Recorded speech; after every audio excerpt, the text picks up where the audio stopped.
लाडकी बहीण योजना लाडक्या ताईंनो एक मोठी बातमी समोर आलेली आहे। ब्रेकिंग न्यूज समोर आलेली आहे। आता ई-केवायसी करणं तुम्हाला बंधनकारक असणार आहे। बऱ्याच ताईंना या ठिकाणी माहित नाहीये ई-केवायसी काय असतं, ई-केवायसी कुठे करायची, कधीपासून करायची, सगळ्या गोष्टी तुम्हाला सांगणार आहे। कारण की ही गोष्ट आता बंधनकारक असणार आहे। लाडक्या ताईंनो तुम्हाला ई-केवायसी करून घ्यावं लागणार आहे। लक्षात घ्या, ई-केवायसी करणं आता बंधनकारक असणार आहे, त्यामुळे व्हिडिओ शेवटपर्यंत बघा। लाडक्या बहिणींनो, जर तुम्हाला हप्ता चालू ठेवायचा असेल तर ई-केवायसी करणं बंधनकारक असणार आहे। त्याच्यामुळे नेमकी बातमी काय आहे ते तुम्ही समजून घ्यायचं आहे। लक्षात घ्या, ई-केवायसी करावी लागणार का, अशा स्वरूपातली मोठी बातमी समोर आलेली आहे। तर ई-केवायसी 100% करावी लागणार आहे, याबद्दल पण मी तुम्हाला सांगणार आहे। त्यानंतर ई-केवायसी केव्हा करावी, कधी करायची, नेमकी ई-केवायसी सगळ्या गोष्टी तुम्हाला मी सांगणार आहे। फेक न्यूज वर तुम्ही विश्वास ठेवू नका। जर कोणी तुम्हाला म्हणत असेल की ई-केवायसी आताच करायची आहे, त्याशिवाय तुम्हाला 8वा हप्ता भेटणार नाही,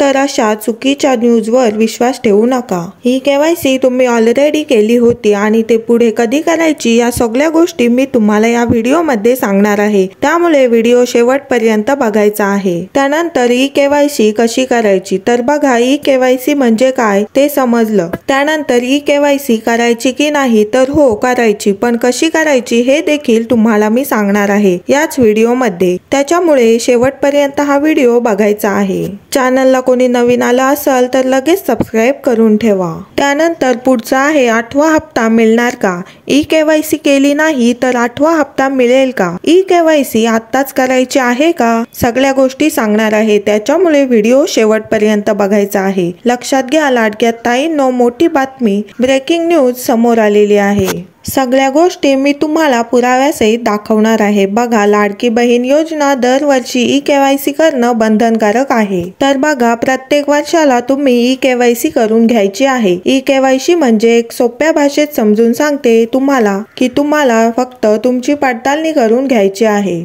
दर वर्षाला तुम्ही या योजनेसाठी पात्र आहेत असं तुम्हाला फक्त गव्हर्नमेंटला सांगायचं आहे। यासाठी काही जास्त वेळ लागणार नाही ई-केवायसी करायला, फक्त आधार कार्ड वगैरे तेवढंच तुम्हाला मॅच करायचं आहे, एवढंच करायचं आहे, बाकी काही जास्त करायचं नाही। पण प्रत्येक वर्षी हे करणं गरजेचं असणार आहे, कारण जर तुम्हाला लाडक्या बहिणीचा हप्ता हवा असेल तर प्रत्येक वर्षाला ई-केवायसी करणं बंधनकारक असणार आहे। ई-केवायसी करणं काय अवघड नाहीये, सोपी गोष्ट आहे, फक्त 5 मिनिटाचा वेळ लागतो आणि वर्षातून फक्त एकदाच करायचं आहे। काळजी करू नका, सगळ्या गोष्टी मी तुम्हाला सांगणार आहे। त्यानंतर पुढची बातमी काय आहे ते बघा, लाडकीवर आता IT ची नजर असणार आहे। IT म्हणजे काय, तर इन्कम टॅक्स ची नजर असणार आहे। त्याच्यासाठी काय करून घ्यायचं आहे बघा, दरवर्षी जून ते जुलै महिन्यामध्ये ई-केवायसी करणं अनिवार्य असणार आहे। तर बऱ्याच लाडक्या ताईंच्या मनामध्ये प्रश्न होता की ई-केवायसी आत्ताच करायची आहे का, 8वा हप्ता आम्हाला मिळेल का नाही, तर काही काळजी करू नका, आता सध्या तुम्हाला केवायसी करायची गरज नाही। जून जुलै मध्ये आपल्याला ई-केवायसी करायची आहे, त्यावेळेस मी तुम्हाला सांगेन, त्यामुळे कोणीही ई-केवायसीचं टेन्शन घ्यायचं नाही। तर बऱ्याच ताई मला विचारतात की 8वा हप्ता भेटणार का आम्हाला, 100% भेटणार। तर बऱ्याच ताईंना प्रश्न पडला असेल ई-केवायसी म्हणजे काय, तर बघा, अजून लाडक्या बहिणींसाठी ई-केवायसी ची लिंक आलेली नाही, पण ई-केवायसी करताना फक्त आधार कार्ड नंबर टाकायचा आहे। त्यानंतर आधार कार्डला लिंक असलेला मोबाईल नंबर आणि एक OTP टाकायची आहे की तुमची ई-केवायसी होऊन जाईल, त्यामुळे कोणीही ई-केवायसीचं टेन्शन घेऊ नका। तर लाडक्या ताईंनो, तुम्हाला सोप्या भाषेत सांगितले, तर व्हिडिओ तुम्हाला आवडतात का, व्हिडिओ सगळ्यांना आवडत असतील तर छान छान कमेंट करायच्या आहेत आणि हा व्हिडिओ जास्तीत जास्त माता भगिनींना शेअर करा, जेणेकरून सर्व लाडक्या ताईंना ई-केवायसी बद्दल माहिती मिळेल।